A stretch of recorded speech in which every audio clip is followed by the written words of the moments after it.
JMS, so JMS 2.0 came out, started supporting that in 4.0 and in 4.1. We are now aligning the JMS support that we've had for years with the new messaging module that we have, so the Spring messaging. So you see some similarities between WebSocket support, Stomp support, and JMS support in terms of annotation-driven endpoints and how you can route messages there.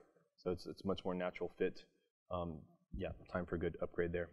Also, as you'd expect, some performance and container improvements in general. So application startup times should get better, spell expression evaluation getting faster.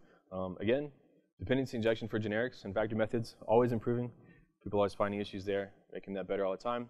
One thing that I'm spearheading is a new unified meta annotation programming model.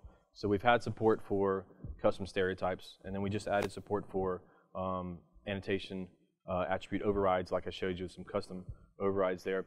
But it's not a very unified model in terms of, sometimes we use reflection to look stuff up, sometimes we use ASM to look things up.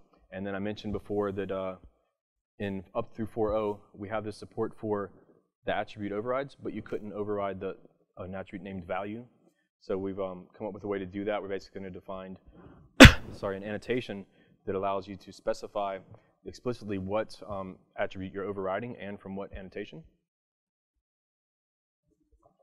And that will solve a few things. So right now, the examples I showed you earlier were quite simple.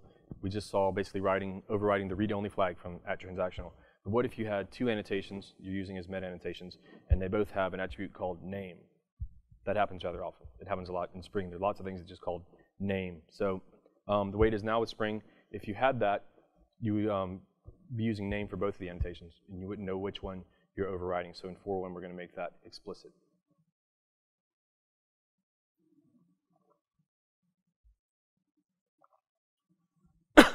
Excuse me.